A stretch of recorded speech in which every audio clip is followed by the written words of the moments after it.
Los metrajes SNAF, sin dudas, una de las leyendas urbanas que más ha dado de qué hablar en las últimas décadas, y uno de los fenómenos que más pánico, dudas e incertidumbre ha generado en la sociedad.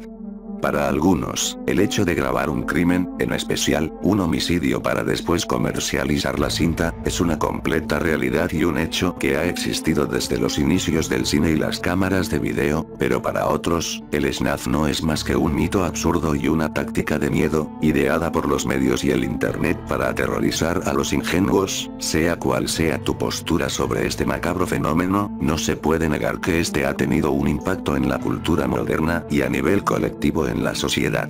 Si en este punto, hay algún despistado que aún no sabe qué es una cinta SNAF, estas se definen como vídeos, películas o metrajes, generalmente de corta duración, en donde se muestran crímenes totalmente reales, torturas, parafilias, abusos, violaciones, y sobre todo, homicidios o asesinatos, los cuales son distribuidos comercialmente en circuitos clandestinos con una única finalidad: satisfacer la mente enferma de quienes obtengan esta clase de material.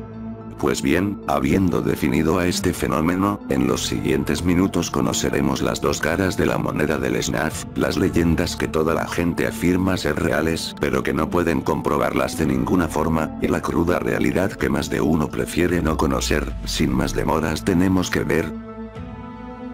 Cintas y vídeos SNAF, la realidad y la ficción.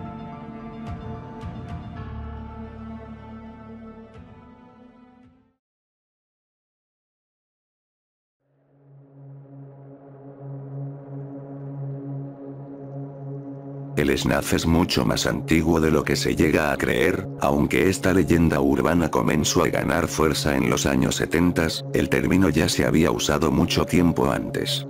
A finales del siglo XX, se tienen registros de que esta palabra ya se usaba en la jerga inglesa como sinónimo de cortar, matar, o extinguir. También existe una definición del año 1874 que se refiere al SNAF de esta forma.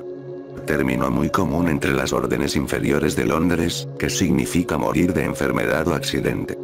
Posteriormente, en el año 1916, el escritor Edgar Rice Burroughs volvió a usar el término SNAF como sinónimo de matar en su libro Tarzán y las joyas de Opar. Décadas más tarde, la palabra volvería a aparecer en la célebre novela La naranja mecánica, de 1962, en donde su escritor, Anthony Burgess, usa repetidas veces la frase "snuff it", que se llega a traducir como "mátalo". Pero bien, habiendo conocido un poco los antecedentes del término SNAF, ¿cuáles son los orígenes de grabar muertes o crímenes con el único fin de entretener? Aunque parezca broma, pero se considera al reconocido inventor y científico, Thomas Alva Edison, como un antecedente de este fenómeno, pues en el año 1903, se llevó a cabo un sacrificio público hacia un elefante de nombre Topsy, quien había provocado la muerte de 3 personas en un circo. El animal fue electrocutado hasta la muerte, y el hecho fue filmado por Thomas Edison, quien después, llevaría la cinta a los cines bajo el nombre de Electrocuting an Elephant.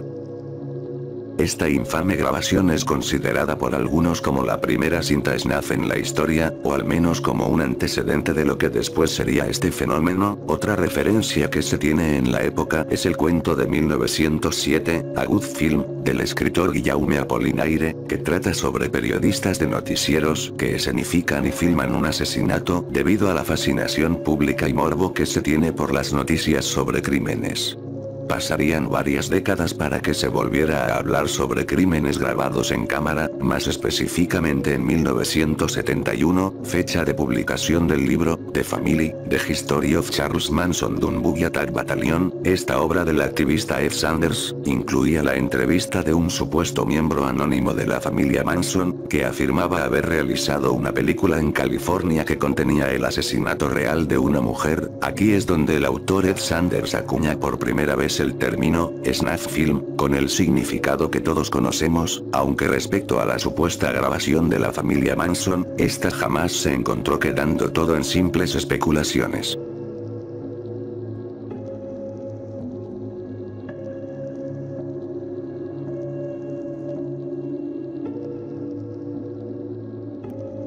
Después de que el concepto de películas snuff se diera a conocer en la década de los 70s, la leyenda no hizo más que expandirse y en las primeras versiones, se decía que estos metrajes eran producidos principalmente en Asia y Sudamérica, donde el tema de lo ilegal y los derechos humanos no solía ser muy respetado. Después, las cintas empezaban a circular de forma clandestina en Estados Unidos y Europa, aprovechando la creciente popularidad de estas leyendas, varios cineastas y productores lanzaron películas que intentaban emular crímenes reales, con tal de generar publicidad y controversia para llenar las salas. El primer gran ejemplo de esto fue la película de 1976, Snuff, filme producido en Argentina con apenas $30.000, que contaba la historia de un culto demoníaco que torturaban y acababan con la vida de una actriz que había ido de viaje a Sudamérica. La publicidad alrededor de esta película giró en torno a que contenía un asesinato real, sumado a la eliminación de los créditos de la cinta para aumentar el aire de misterio que rodeaba su producción, así como el lema, la película que solo se podía hacer en América del Sur, donde la vida es barata.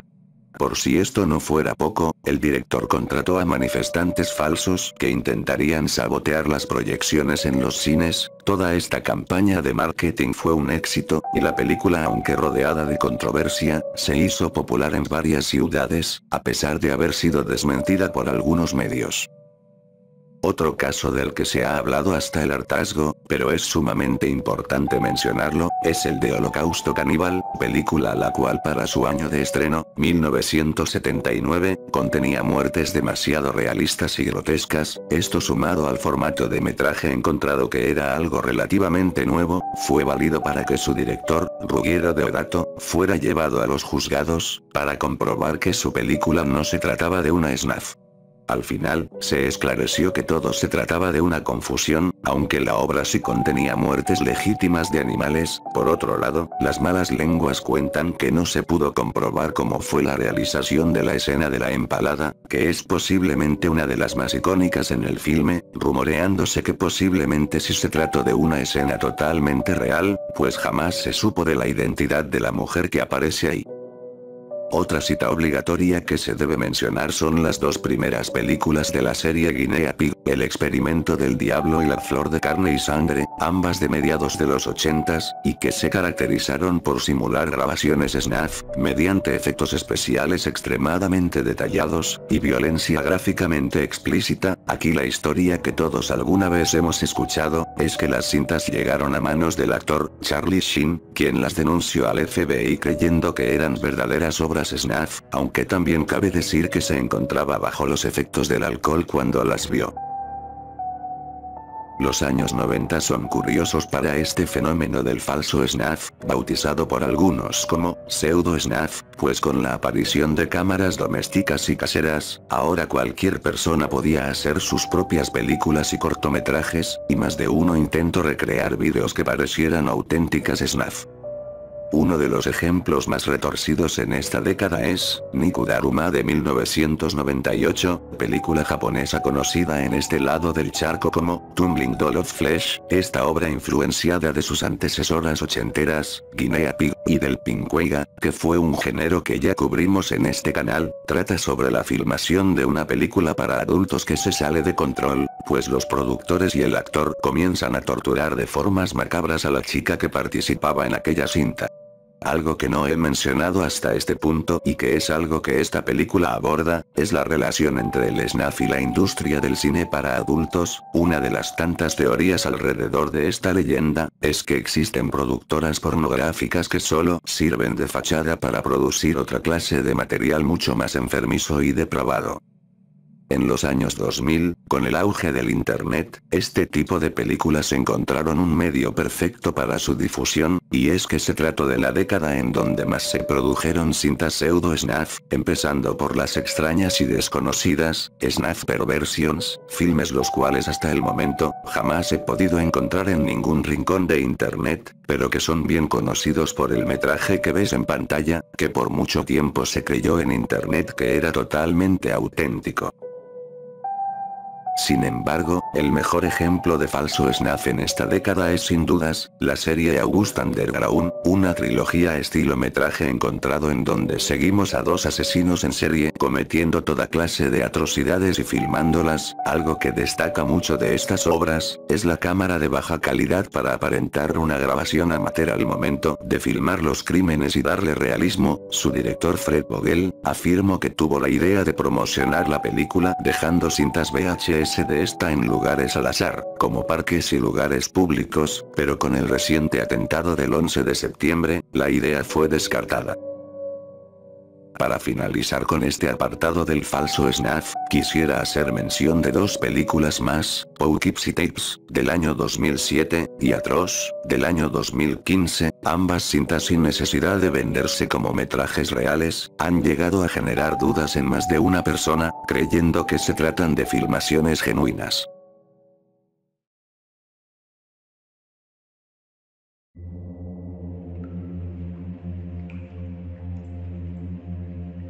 Hasta este punto, hemos visto tan solo el lado de la ficción respecto al snuff. Sin embargo, ¿qué ejemplos y casos reales se pueden mencionar sobre este fenómeno? Esta es una pregunta difícil de responder, ya que según la Wikipedia y muchos otros medios especializados, hasta la fecha no se ha podido comprobar la mera existencia de esta clase de cintas, ni mucho menos una industria o algo por el estilo, así que vamos a analizar algunos posibles casos.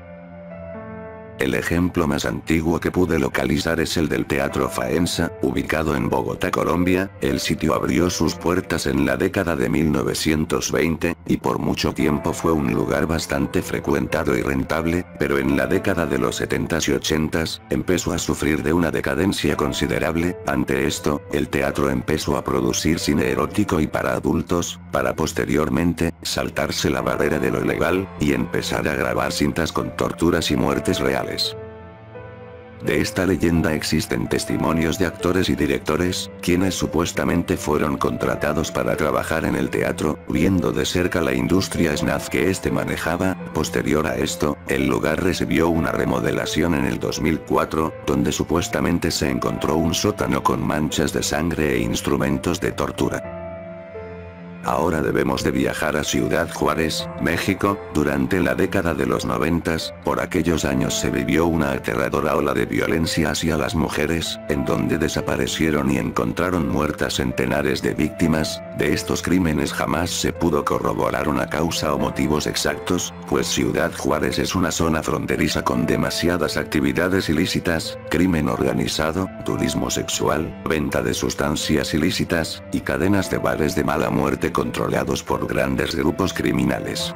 Entre todo este ambiente violento, una de las teorías que se formularon, es que en Ciudad Juárez existía una industria de cine snuff, siendo la principal responsable de esa ola de violencia hacia mujeres. Algunos refuerzan esta teoría con los patrones encontrados en los cuerpos de las víctimas, mutilaciones en los pechos, lesiones oculares, dentales y genitales, cortes irregulares del cabello, muerte por estrangulamiento, así como señales de que las víctimas habían permanecido varios días privadas de su libertad. Para muchos, estas pruebas son suficientes para comprobar que debe existir una red clandestina donde se graban estos actos, y al tratarse de una zona fronteriza, estas grabaciones pueden ser fácilmente distribuidas hacia los Estados Unidos sin mucho riesgo. Siguiendo en México, existe otro caso el cual me parece que es simplemente un rumor de internet, ya que apareció frecuentemente en icebergs conspiranoicos. Este gira alrededor del comediante Capulina, quien supuestamente tenía una videoteca personal donde coleccionaba metrajes snuff, así como también realizaba fiestas privadas en donde grababa actos de todo tipo. No obstante, toda esta leyenda surgida después de su muerte, jamás se ha podido comprobar de ninguna forma ni mucho menos se tiene evidencia. Por otro lado, hay una gran cantidad de asesinos en serie que han filmado parte de sus crímenes. Casos populares es el del asesino japonés, Tsutomu Miyazaki, responsable de acabar con la vida de varias niñas pequeñas y que además, se encontró en su colección las ya mencionadas cintas Guinea Pig. Otro caso de esta índole, puede ser el de Luca Magnotta, quien descuartizó a un estudiante chino, y después de grabar el acto, lo subió al sitio de internet, besgore.com, podría seguir mencionando más casos, pero el punto es explicar que estos metrajes no son propiamente snuff, y esto porque se preguntarán, simple, hay que recordar la definición del término, y una de las condiciones para considerar a una grabación como snuff, es que se haya hecho con un fin comercial, o de distribución, y estos vídeos realizados por asesinos en serie, generalmente son para su propio consumo o colección.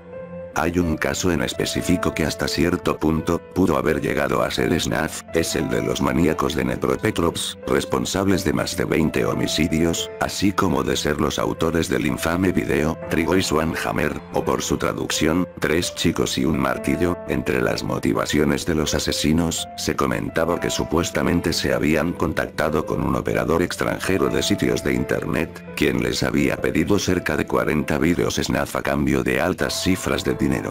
No obstante, jamás se encontró evidencia o alguna prueba de que los asesinatos se hubiesen realizado por esto, además que de los 20 crímenes cometidos, solo uno fue grabado, el ya mencionado Three Guys One Hammer.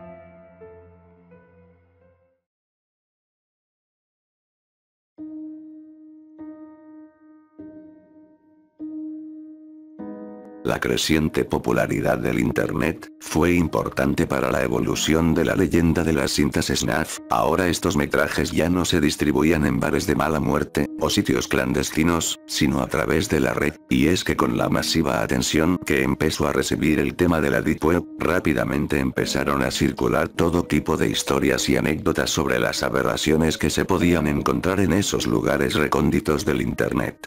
Primero hablemos de las llamadas habitaciones rojas, o red rooms, supuestas transmisiones en vivo, en donde los usuarios pueden pagar dinero para ver todo tipo de actos ilícitos, los cuales son llevados a cabo en un cuarto con una luz de tonalidad roja, de ahí el nombre de red rooms. Algo que tal vez no muchos saben de esta leyenda, es que su origen no se dio en internet, desde los años 90 ya se hablaba de este fenómeno, y esto se puede saber por la película japonesa, Red Room de 1999, que ya tocaba este tema tal y como lo conocemos, mucho tiempo antes de que la Deep Web existiera y se diera a conocer al público en general.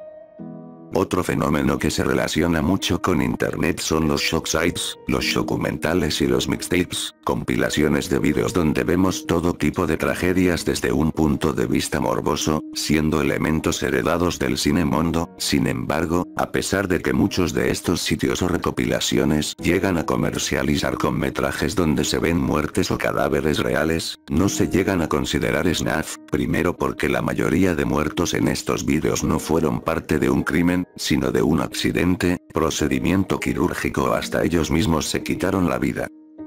Y en caso de que el material sí pertenezca a un crimen captado en cámara, tampoco se le considera snuff porque quien comparte la grabación no es el autor, además de que esta no tuvo esa finalidad cuando se grabó. Así pues, recopilaciones como Most Disturbed Person on Planet Earth no pueden ser consideradas snuff ni nada parecido.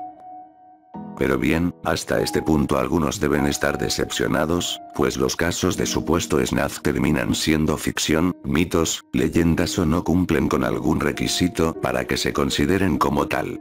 Recuerdan que varios minutos atrás, mencioné que la mayoría de artículos sobre el snuff, mencionan que jamás se ha podido comprobar la existencia de estas cintas. Aquí es donde viene lo interesante, pues hay un caso en particular que por alguna razón, jamás se menciona cuando se habla de este tema, tal vez por la gravedad del asunto. Hay que volver una vez más con el tema de la Deep Web, a pesar de que la mayoría de historias y leyendas alrededor de esta, terminaron siendo falsas, como The Full of Greenball, Baby Burger, por citar algunos ejemplos. Existe un material de nombre, The Easy Destruction, que le dio la vuelta a todo el internet. Quisiera omitir el contenido que maneja esta grabación, limitándome a decir únicamente que en ella participa una niña de alrededor de 3 años. Este material tan aberrante fue creado por una red ilícita de nombre, No Limits Phone, o Diversión Sin Límites, estando detrás de todo esto un hombre australiano, Peter Scully.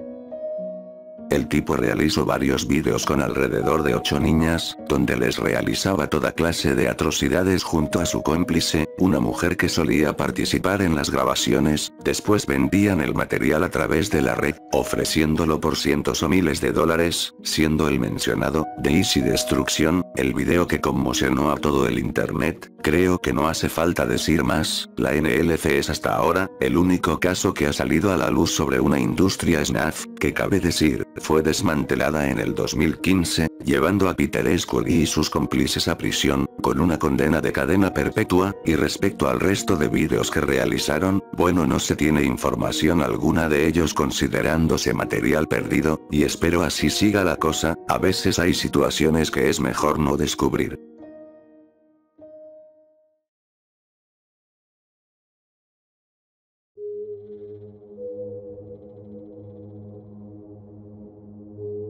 Para finalizar, vamos a hablar un poco sobre aquellas obras que han abordado el fenómeno snuff. Uno de los primeros ejemplos que tenemos es la cinta Peeping Tom, de 1960, en donde podemos ver a un asesino filmar a sus víctimas antes de acabar con sus vidas, aunque cabe decir que esta película no toca como tal el tema del snuff, ya que de hecho la leyenda aún no se daba a conocer entre el público en general. Sin embargo, podemos considerarla como una buena precursora del tema. A finales de la década de los 70s, se estrena la película Hardcore, un mundo oculto, siendo considerada como la primera obra que abordaba y mostraba cómo era el mundo del snuff. Su trama sigue a un hombre de negocios cuya hija adolescente desaparece en California. Con ayuda de un investigador y una prostituta, descubre que su hija está metida en la cultura clandestina del cine para adultos, que a su vez se relaciona con la industria del snuff. En los 80s tenemos a Videodrome, película del célebre director David Cronenberg. Este filme sigue al presidente de una pequeña estación de radio, que por error descubre una señal de transmisión de películas snuff, aunque en este caso, la película tiene un enfoque más orientado hacia la ciencia ficción, la conspiración y el surrealismo. Ya en la década de los 90s, la leyenda del snuff se había difundido por toda la sociedad, y esto lo podemos ver en la película española, Tesis, del año 1996, cinta que aborda a una chica universitaria que realiza su tesis sobre la violencia en el mundo audiovisual. Posteriormente conoce a un compañero de clase obsesionado con el cine gore y pornográfico. Juntos investigarán una misteriosa cinta snuff que la chica encontró en la videoteca de su facultad. Este filme me parece bastante interesante, pues aquí el snuff no se produce en algún lugar clandestino de mala muerte, sino que en la mismísima escuela se filman estos macabros metrajes. Pero sin dudas, la película más reconocida en este ámbito del snuff es 8 mm, de 1999 y protagonizada por el reconocido actor Nicolas Cage, en donde interpreta a un detective quien en su búsqueda por resolver un caso, termina involucrado en el sórdido mundo de la pornografía ilegal de Hollywood, para más tarde adentrarse en algo mucho más turbio y aterrador. Esta se trata de otra película que muestra la relación que puede haber entre el mundo del cine para adultos y la industria snuff.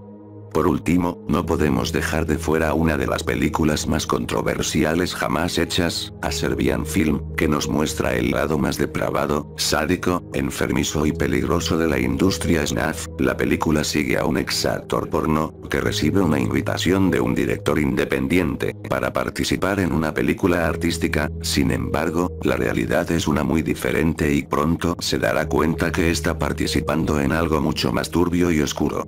Alejándonos del cine, el snuff también ha aparecido en otros medios como los videojuegos. El mejor ejemplo es la entrega de Rockstar Games, Manhunt, del año 2003. El atractivo y polémica en este juego era que el jugador podía elegir entre causar una muerte espantosa, una violenta y otra más rápida, que supuestamente eran grabadas por un director para una gran película snuff.